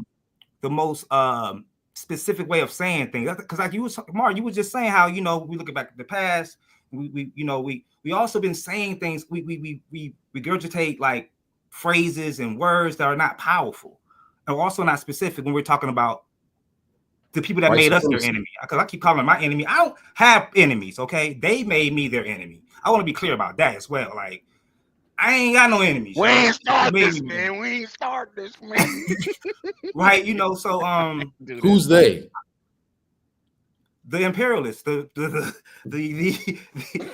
people who want to dominate the world. What's your favorite word, brother? The imperialists, the capitalists. Who you talking about? We can say white supremacy. It's okay. Yeah, the white supremacists. Yeah, we can say that. It's because it's the a bigots. Fact. There's all sorts of words, bro. We can get lost in the English language. I love it. No. What I mean is like, because when we're having these discussions, I just, I'm not trying to get caught up on the words. I'm just saying, like, what are the most powerful? It's practicing the most powerful way to say things, a way to uplift us as well. How much longer are we going for, man? Because I know Doc got to go. I mean, I'm not got to go, but yeah, I got to. I know Donald has to go. Yeah. Well, just let me say this.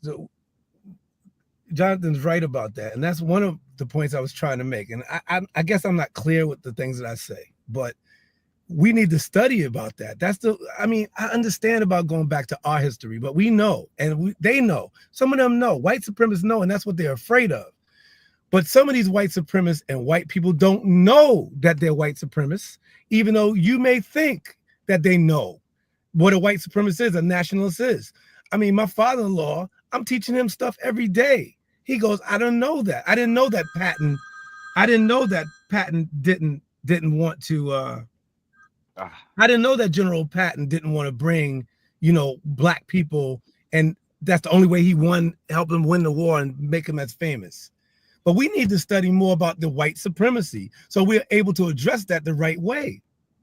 Some people, they don't know how to address white supremacy or white nationalists or patriot. I mean, I was watching that Frederick Douglass thing, and he was talking about why he's not a patriot. But one of the things, Doc, with that statement you just said is that there are not enough of us who actually know about our own history. And I think this is what leads us down the wrong paths. Because we don't know our history, we're not empowered. We don't have confidence. We look at each other as enemies. We don't know our history. And this is why it's extremely important for us to go back and learn this history, for our responsibility on Road to Legacy podcast, to teach people about our history, because we already have an idea. Many examples of white supremacy, racism, lynching, slavery, you go down the list. But what we don't know is our history, the contributions that we made. And this is why we big up a free Frank McWhorter. This is why we big up all of these revolts. Black people in the gold rush. Yeah, that's why we do it. But I'm talking about the world as a collective. No, the world in general, because the world is excluding our stories. Yeah, but when are we going to learn about how they systematically do it and get and actually oppress us to the point where we are losing our education? No, we do. Where it's just our platform. I'm not talking against you. I'm just saying, when are we able, like you asked me about strategy, right? In the military, we study what they do. We don't study, we know what we do. We know what we do. We know we're compassionate. We know we're this. We know we can be warriors as Black people. We know all of that, right? And we could teach our people that. That's cool. But when do we teach our people about how to fight? When do we become as shrewd as the devil, but as calm as a dove? When you do want we to do what they did? You want to be able to do what they did. That's what you're saying. Oh, no, what they did is they killed. Right. Shrewd as a devil, but calm as a dove. Meaning you could just be as shrewd as them, and you don't have to hurt nobody because we got that. We're prophets. Everything that we do, they follow. If we teach about when Frederick Douglass was on the talk circuit, millions of people went to see him. Everything we teach and do, they follow. Meaning everything Black people teach and do, white people follow. Sounds very Black supremacist to me, sir. Black nationalists, which you are coming at me about, sir. I'm just sorry. I'm saying, sir. When Frederick Douglass went and spoke, everybody followed him, and then the powers that be, the people that put him out there, was telling him, "Yo, check this out. Why don't you speak more a little like a slave? Because more people will come." He said, "Wait, Curtis, wait."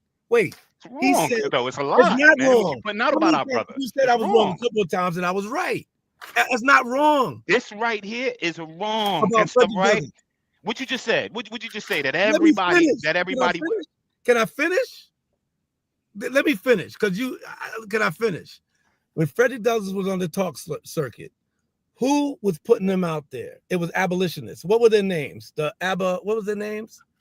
It was mad abolitionists, white and Black. Yeah, but there was one organization. William Lloyd Harrison. You're talking about William Lloyd Garrison, excuse me, right? The Garrison people, whatever they call them. William Lloyd Garrison. Yeah, but then they called them. There was a group of them. They called them a name. There was a group of Garrison followers. They called them something, right? I forget. Those are the people who sponsored him and put him out, right?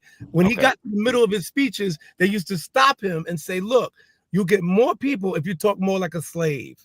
And he was like, "I'm not doing that." He didn't tell him that. He didn't go about telling him this. He didn't tell him that. He said, "What I'm going to do is I'm going to speak more, stronger than I did." And he did that. The more he did that, the more people came. My point is that he didn't go back to that way of thinking, that way of talking. He went forward, and he had more people come, white people and Black people come to all his lectures. He was at that time, he was the most famous New England Anti-Slavery Society. No, that's not it. That wasn't it. It was something else. You might be talking about the Anti-Slavery Society, and that's just the New England brand. The Anti-Slavery Society. The Anti-Slavery Society is just the New England brand. No, you had the Pennsylvania Abolitionist Society, PAS. It wasn't a society. It wasn't a society. Okay. It was a garrison. Talking about a group of supporters, right? It was named after Garrison. They was called the Garrison people, or Garrison something. It was named after them. There was also the Free Soil Party. The Free Soil Party, that's a big party, yep. Yeah, but what they did is he didn't follow them. My point is that he didn't follow him. He followed his own thing like Black people do, right? And then he had so many people galvanized behind him, and so many people behind him fighting for the rights of just to stop the slavery, to stop the situation. Now it didn't stop, but the point of the matter, he pushed it. And he showed people who he was and showed people who we are as Black people just by writing books and sitting up there talking. And every time somebody got lynched, he was the first one on the stage. He had all I want to say, man, is my whole argument is that when it comes to the Bible, you want to talk about none of this. I can't introduce race and the Bible without you saying, nah, you excluding people. And then in the next breath, you go, yo, man, when are we going to have our own all Black newspaper, all Black platform, right? Like, that's for me, that's where my allegations, my insinuations come in at, bro. I'm like, yo, that's where I'm saying, yo, you cognitively dissonant, bro. Cognitively, like you're saying this here, but it don't match up with your spirituality. Dementia. Maybe I got dementia or something like that. That's it. Nah, you don't have dementia. I got dementia. What I'm trying to say is, the order to free yourself, you can't do the same freaking thing that you did in the past. But you don't want to talk about the past, though, unless you want to talk about the past. No, I told you that I don't think it's important. I told you. And that's why I feel that way. But you don't want to do the same things, though. You don't want to do the same things, but the past ain't important. How does that work? You get it, cognitive dissonance? What's important is how I attack my enemy and how I stop my enemy from oppressing me. But That's your enemy important. got your whole I can look blueprint back down. once in a while. I can look back and say, yo, this is what y'all did. I can look back. But what's more important is what's the strategy now? We've been doing the same thing for 400 Donald gave you a great analogy. We've been Donald doing gave you a the great same analogy. thing, Like man. 3 I- analogies, yo. I don't agree with that, Doc. That we've been doing the same thing for 400 haven't, years. right? Suppression. We I'm haven't. sorry. We've done That's a multitude only of word I different wanted to things and mention different to you. strategies. We've, My brother's you know, the biggest challenge, and you said this to you said this to us. You said this to us before, Doc. You said this to us before, that if it came to an arms race in America, and the black man or black You be dead. people of color, whatever you want, whatever Yeah. we decide to call us, Yeah. we decided to bear arms and go against the masses, or We'd be dead. We'd be dead. That's what I said. we wouldn't survive. We've tried a multitude of different things.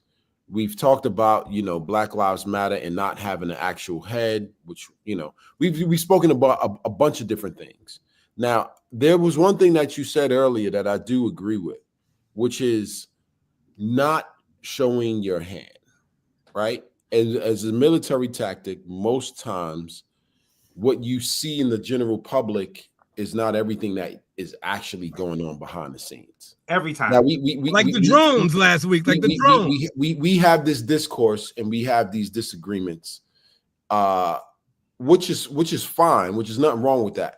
I think that how we differ from everybody else, and again, this is with limited knowledge and research, but it seems that every other culture, whether you be Asian, whether you be white, whether you be whatever Caribbean or etc., the public conversation about our challenges is never really on Front Street.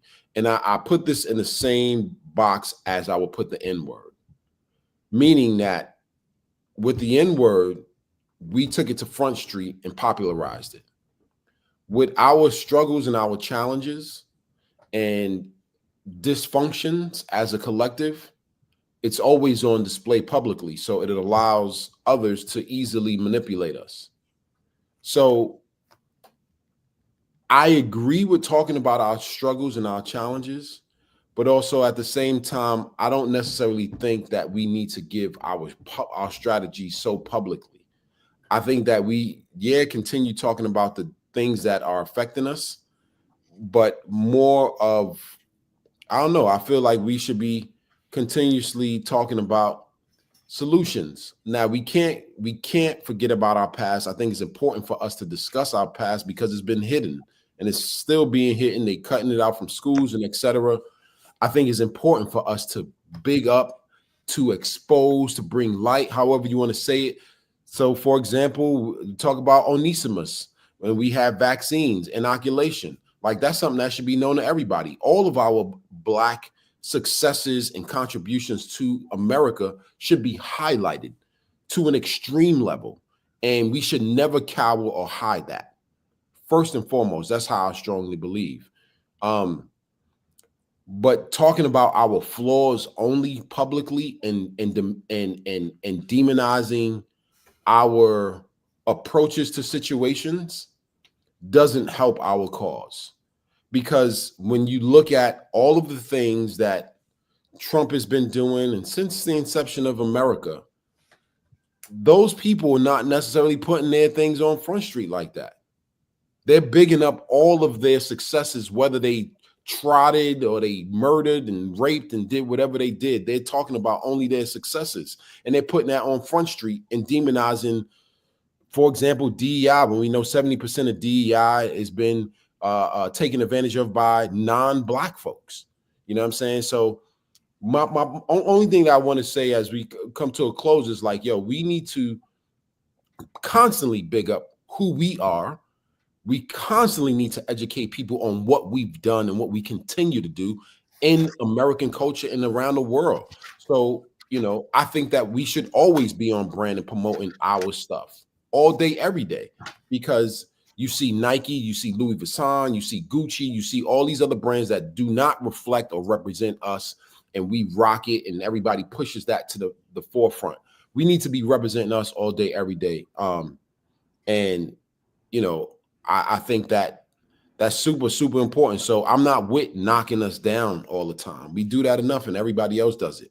We should be bigging each other up all day, every day, period. Especially if it's on Front Street. If we're going to talk about things about us back at the house, all right, cool, back at the house. But on this public platform, I think that we should constantly be hoping to uplift and liberate Black folks and tell that kind of narrative and that road to legacy story. Not, oh, you know, in my opinion, again, because we all are different, but in my humble opinion, if there's a flaw that we have as Black people, I'm not going to publicize that because they're going to already do it. You know what I'm saying? And if we're talking about a strategy, last thing that I'll say, if we're talking about a strategy, if you look at the party that you represent, Doc, the Republicans, you look at their strategy, they're only focusing on their agenda and what they want to do. And then they use us as a crutch to say where things are not going right, which is bullshit. We know that, but they constantly big up each other and their agendas. And that's what we need to do, in my opinion. Well said. Well said. Can we go to Egypt or not? I'm gonna just yeah. Well, we could definitely go to Egypt. I'm gonna just 3 S's. I want to highlight. Can we go to Egypt? I'd like to highlight 3 S's. I like to highlight 3 S's, man, because Egypt to you is a solution. As far as strategizing, one of the solutions, right? As far as it's an educational solution, right? You seek to educate. I just want to go to Egypt with the people so they can say, right. You want to go to Egypt with Egypt. Yeah, and educate them, right? Like word, travel. Bro, you talk to the Black Packer, you already know, man. We vibe. That's what we do and stuff, right? Traveling. That's what it's about, man. And educational travel is where it's at. The world is your classroom. I learned that from one of our coworkers, Billy Brown, and stuff, man. The world is our classroom, good people. Far more than we could ever learn in 4 walls. I just wanted to highlight 3 S's, though, that dominate, you know, multiple parts of this conversation, but throughout the entire conversation, the first S has dominated suppression. Suppression. SUPPRESSION, right? Brother could spell.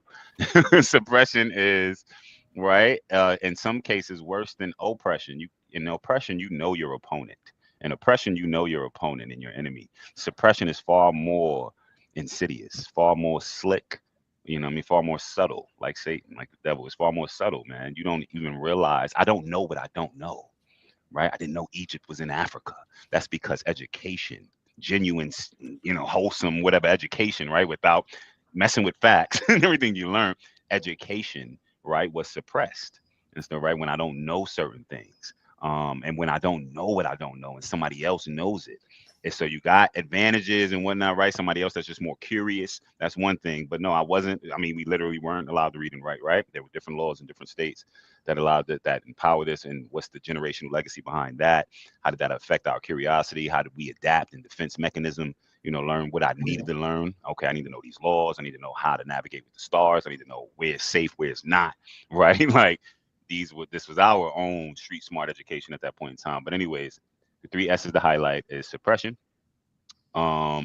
solutions, and strategy. So this conversation has steered around the suppression of education, all in all, right? Wholesome, all throughout, general, objective, unobfuscated of education, the suppression thereof. Solutions. We have spoken about, all 4 of us, in different ways in terms of what we thought about solutions, as far as like we need to focus more on that. And Donald just dropped something heavy about, you know, I think that we need to be more solution oriented stuff, and certainly not revealing our strategy. He was backing up something that Martin said earlier about our strategies and not sharing that with the world. And, you know, I would say that the solution is in the same, you know, weapon that was used against us. The solution, first and foremost, is education. And that first solution, right? The education to deal with the suppression, that first solution, education, is going to lead into a world of disunity and problems. Unfortunately, our way out of this, education, is also going to lead to, right, disunity. We're going to disagree. And so therefore we cannot have one sound strategy, right? Because this man believes something different about it and I believe something different about it, right? And like the moment, boom, we're going to butt heads and you already have a formidable opponent. Right? So when you're talking about strategy, we wouldn't be online. We wouldn't be here, you know, having this conversation here if we was really talking about strategy. and stuff, right? I'm sure Chris Dorner ain't talked to nobody. I'm sure he, like, when we talk about strategy and when we put it out there, then we get the Denmark Bessies of 1822, right? Which would have been the largest slave rebellion this world had ever seen, America had ever seen. It was going to team up with Haiti, all of that, right? But 3 snitches brought it down. 2 in particular, but 3 snitches brought it down and stuff. And they were tortured, some of them tortured, right, to get that information out. So before you judge the snitches of our people, like, just the whole story, right? It's suppressed. It's suppressed. Why don't I know about black people going to the gold rush, right? Going to San Francisco. This is 1849. Why don't I know about black 49ers? So 3 S's, man. The first S is you got to deal with that suppression. So learn, for sure, learn, but be cognizant that solutions wise, strategy wise, because I'm learning, people are going to disagree and stuff, right? Because I'm still dealing with the unlearned and all of that, or maybe they learned something else. They learned of something different and they disagree with me.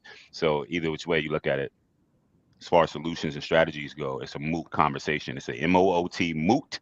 I spell things out sometimes, voice deep, and I muffle, but it's a moot conversation because, yeah, you can't talk. You can't talk solution. You can't talk strategy until you talk the roots and Toby having my name knocked out of me, right? Having Kunta Kinte knocked out of me and stuff. So when you made it illegal for me to even accept my nationality and who I am and everything, how am I coming together? All those other people that you ever bring up, they can come together around one main thing. Okay, and I don't know when I'm speaking because we might get off. I did want to say this quick, fast. Jeremiah chapter 12, verse 9. Martin asked, and I speak fast. Martin asked, yo, all right, read Jeremiah 8:21. You said that Jeremiah 8:21 says, I am black. He said, read that. And stuff, right? Both those scriptures I'm not about to read. I don't got time for that and stuff. But Jeremiah 8:21 and Jeremiah 14:2. Jeremiah calls the Jews black. He calls himself black. And to Martin's point that he may have made, you can use that black to say that he was in mourning, right? He was in a state of grief or just lowliness. Go ahead, Donald, you about to say something? Hey, Jeremiah 8:21. For the hurt of the daughter of my people am I hurt. I am black. Astonishment have taken hold on me. That's what it says, King James version of Jeremiah 8:21. So let me just tell you what Martin, or any not even necessarily Martin, I don't know what he'd say, right? But someone in contravention, right, in contradicting that is Jeremiah saying he's a black person, they will just say that no, Jeremiah is saying that he's in physical pain because black meant mourning, right, at that point in time. My contention to you right here, without being long about it, is that it's twofold. He's both in pain and that man is a black man that's in pain.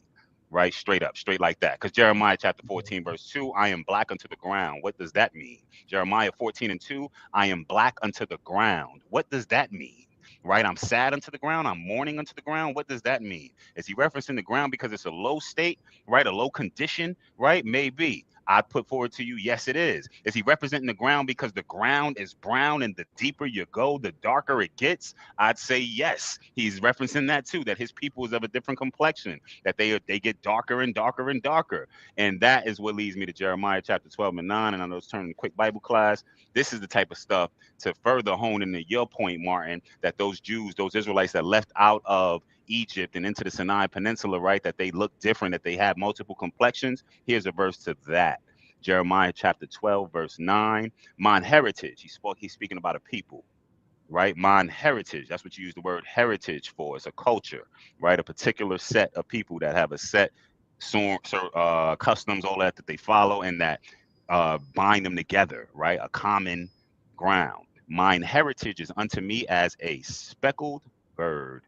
You can Google image speckled bird. It's going to be one bird with different color spots on it.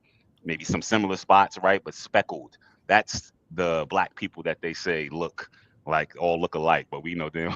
We light skin, we brown, we multiple complexions. But I'm just saying, if you don't want to say it's the black people, let's just say we know who he's talking about, which is the Jews. And the Jews would be like a speckled bird, which is at the very least different shades.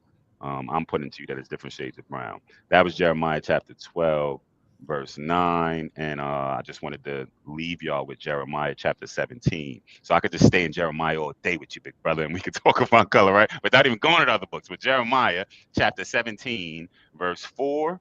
Jeremiah 17:4. This is why, brothers, solutions and strategies are always going to affect us, and why we struggle with unity, and why we don't have one set name to all center around one set nationality like all the other nations you compared us to. Jeremiah 17:4. Donald, you there too? Yes, I am. And Okay, thou, even thyself, shalt discontinue from thine heritage that I gave thee. So hold up. Now He said that we recall was going to do what from the heritage that he gave us? that we would discontinue.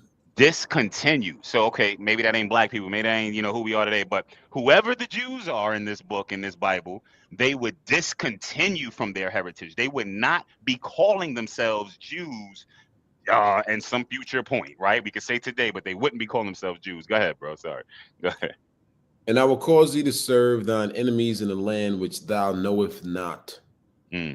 For ye have kindled a fire in mine anger, which shall burn forever. Don't sound so superior. Don't sound like the Jews is up on top. Sound like they would be on the bottom because they done, just the wrong cat that you were supposed to be wronging, and that they be dealing with some issues, man. You've kindled a fire in mine anger, right? And you're going to serve. It says that you're in a position of servitude. You're a Jew, you are in a position of servitude, lower the totem pole. Go ahead, bro. Yo, so for those people who will watch this and listen to this, hopefully, God willing, that don't subscribe Wait. Go ahead. Wait. Curtis, can you please go to Galatians, man, and read what you know what I'm talking about? Yo, I thought he was gonna let me get away with that Bible class right there. Like, oh, wait. Go to Galatians. He just let me let off all of that. He ain't got no. Please, Kurt, you know what I'm talking about. Go to Galatians and read that, please. I don't know the whole scripture, but I know where it's at. He went chapter 3. He went verse 26. You know what I want. Go for it. Now read that. Read that. Galatians what? He went to Rainbow Coalition verse. Galatians chapter 3. Verse 26. Let's go to that. That's all I got to say. Because I just gave you a Rainbow Coalition verse with 12 just and 9. Go to Galatians. That ain't good enough though. 26. Bird ain't working. I don't even have 326. Curtis knows 326. Is it 326? I know Galatians. Is it 326? Yes, it is, sir. Yeah, 326.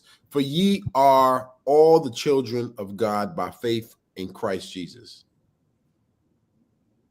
So we can talk about who is black and white, all that stuff. That's great. That's great. I'm proud to be black. I'm proud. But when it comes to the Lord, what does that scripture say again? For ye are all the children of God by faith in Christ Jesus. History be damned. What's that? 20 what? 6.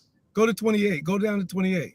Yeah, keep going. Just keep reading. Yeah. Yeah. For as many of you as have been baptized into Christ have put on Christ. There is neither Jew nor Greek. There is neither bond nor free. There is neither male nor female. For ye are all one in Christ Jesus.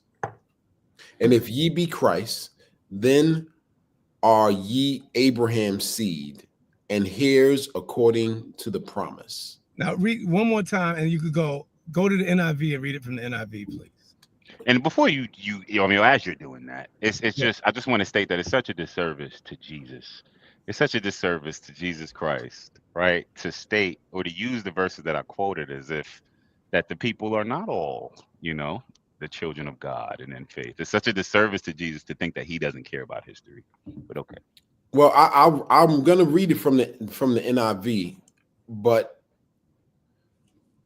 who are the people of Christ, and then how would this apply to people who don't believe in this Bible, in this word? Can you read it? How does that apply? Yeah, I'm going to read it. And then from historical context, I'm going to read it, Doc. I'm going to read it. But for people who are non-religious, for people who don't believe in Jesus Christ, and if people were looking at the Bible as a history book, what and who are the people of Jesus Christ? If they had not been baptized and they don't believe in the word, that's my question. But the NIV, Galatians 3:26 says, so in Christ Jesus, you are all children of God through faith. For all of you who were baptized into Christ have clothed yourselves with Christ. Wait, stop. What does faith require? That you don't know everything. Okay, go ahead. Where does that come from? I don't know. That faith. came from Martin. That's No, that Martin's didn't come from line, Martin. and that is where we get a religion. When you said, That's your interpretation of Hebrews chapter 11, oh verse my 1. God, man. To be clear, right? Like, you have faith that rather my look, brother yeah, quote yeah, Hebrews yeah. 11 and 1. Y'all both are not gonna. Yeah. You are not going to agree. We know this. You Wait, I'm go just back to understand with my reading. brother Finish quoting reading. a but man so- Finish and reading, not just quoting for a book. the We ain't less starting religion. this causes so much confusion. Yo, hold up. Finish Wait, reading. no, wait a second. Oh man. I Damn. know that you both have different opposing views of the interpretation of the word and who we are as a people, but this causes confusion. One of the things that I think are the most important is, one, you need to have faith. For two, if we're going to go to historical, if the Bible is a history book and it's a non-religious book, then you're going to go to what the history is.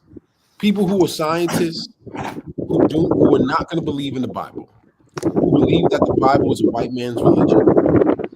This is an example of causing separation, because you're going to have your viewpoint, Doc. Kurt's going to have his viewpoint, and I think people are going to get lost. So we want them to try to find themselves, right? We do. I had to ask that though, because that was religious. That was all. Hey, That Doc, was religious. I know you want and me to I'm never read going to it. be a You part want of me no to read religion. it? I'll read That's the rest all. for you, Doc. Just finish That was reading that. religious. Okay, I'll finish reading the rest just so you can feel that your point is You true. asked the question. You stopped and asked the question. But You got Kurt, religious there. All right, and but stuff. Kurt, That's a You different didn't ask something according to the Bible. podcast, a Yo, different And I ain't episode. vibing with Where that. we stuff. can just So I ain't debate vibing with I about had to call it out. different That's all. viewpoints. I had to call it out. Because Jonathan is in, well, you is didn't. in the That's middle. not a call out.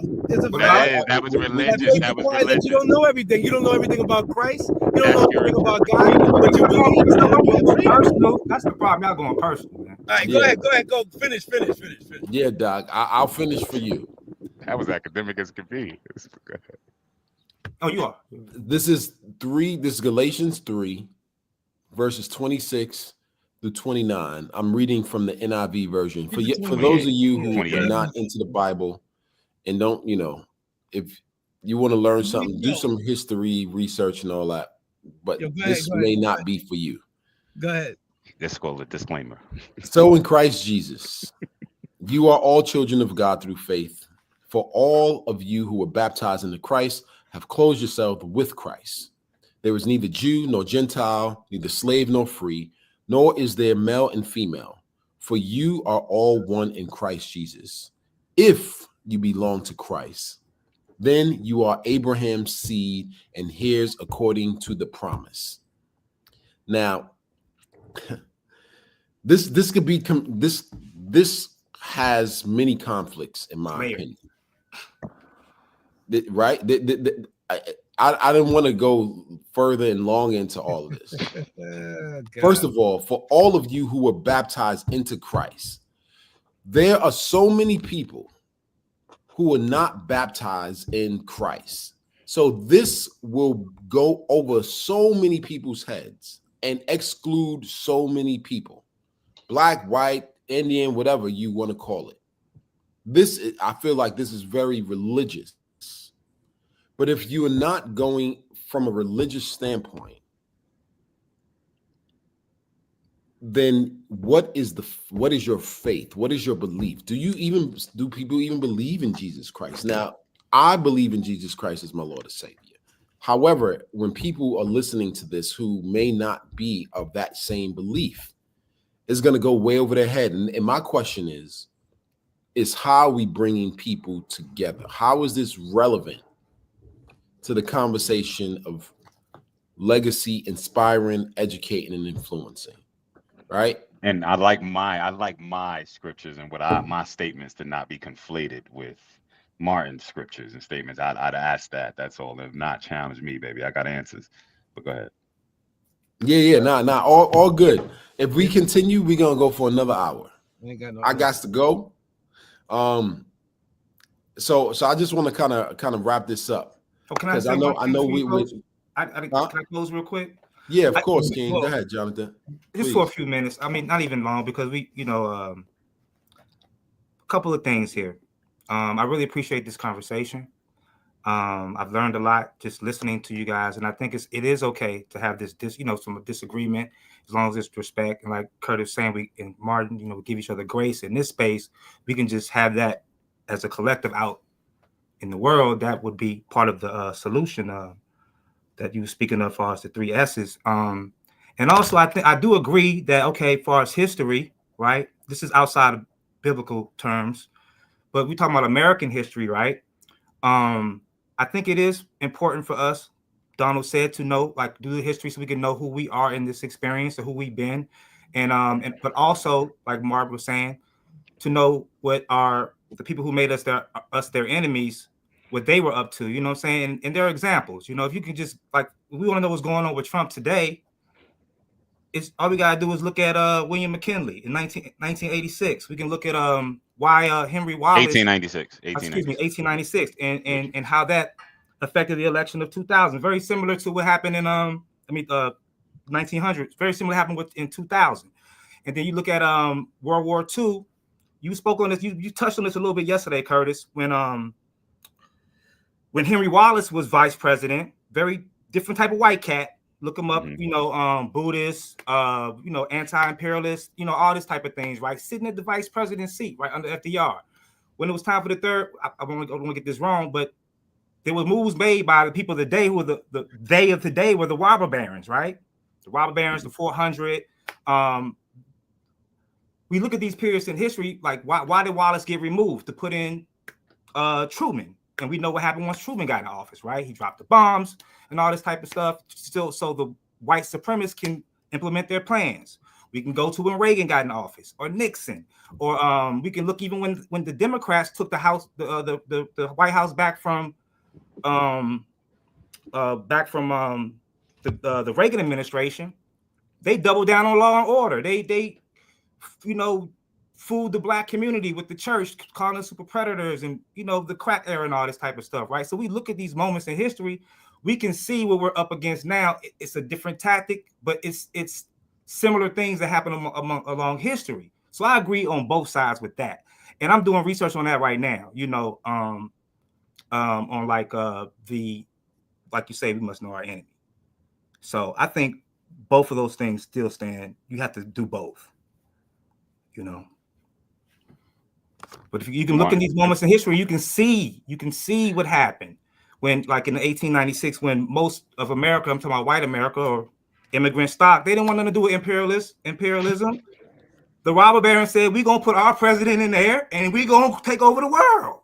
And France, we weren't even a superpower at the time. Was it France, Belgium, Germany, UK, Britain, Belgium, you know what I'm saying? These were the superpowers. They had like 70%, 75%. I think Britain at one point owned like 70-some% of like the Earth's surface, you know, between them all, and like 90% of Africa by the 1800s. That's crazy. So what are they doing? How does that look today? If Smedley Darlington Butler, who was a general back in the late 1800s up until I think World War I maybe.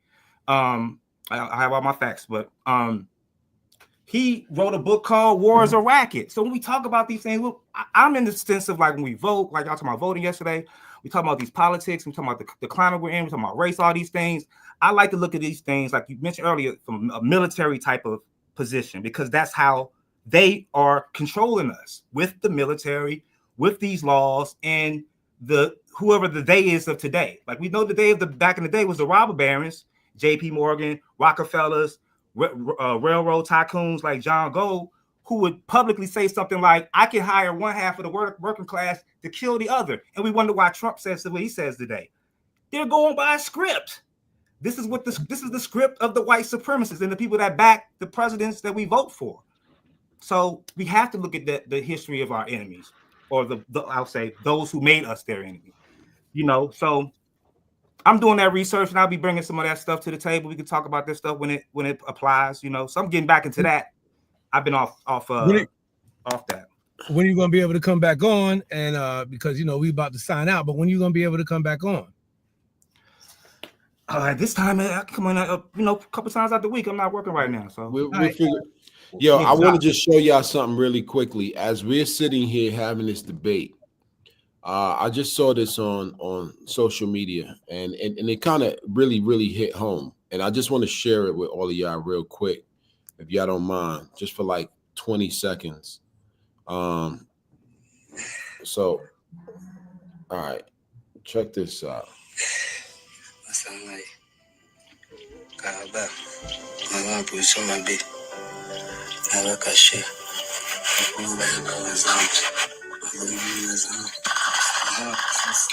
That's Congo, right? It's Congo. Yeah, I know. Yeah, it's Congo. That's been going on for a while. But that's another topic.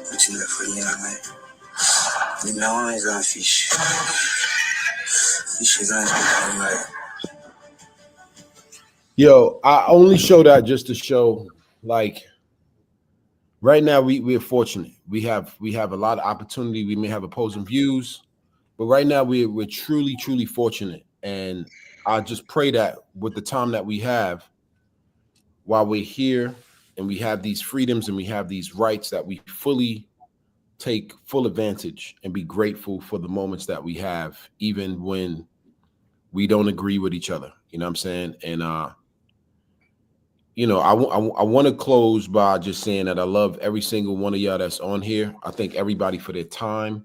Sounds so somber. Hey, I'm sorry to be somber, but just It's the all right. reality is that after we close this off, there's no guarantee that we're gonna make it through the day. I just talked to a friend last week, found out, got a phone call, he's dead now. You know what I'm saying? So I'm sorry to be somber. I gave you some verses. On yeah, absolutely. And I'm not, King, absolutely. I hear all of that. I hear all of that. But I'm being real in the flesh. Has an ear, I hear you, King. I hear all that good stuff. This is not a negative. It's not a negative. Legacy. It's just that the reality of the fact of the matter is that I just don't want us to take these moments for granted. Yes, we're in the spirit. Yes, the word says this and it says that. Absolutely. But we need to just realize that the opportunities that we have in front of us, and regardless of our disagreements, moving forward, working together, building each other up, and making things happen. That's what I'm about. Only in America. Speak I life. don't know what that means, but all right. America. I was going to make light of something. That was in Egypt, one of them brackets. Martin just asked to take a couple That was brothers in Egypt. and it turned into a conversation about white supremacy. Turned to a conversation about white supremacy. We can only do this in America. Donald, I'm shouting out what you saying, King. I'm shouting out what you saying, at the same time saying there's no need to even say things such as taking things for granted from my perspective, because it just gives a somber sort of view. But that's me saying that, right? Like somebody else might be with the message and all that. That's all I'm saying. And stuff. Martin is getting patriotic and wants to Star Spangled Banner. He can't help it. I will say this. Thank you, Jonathan, for coming on and gracing us with that last historic thing.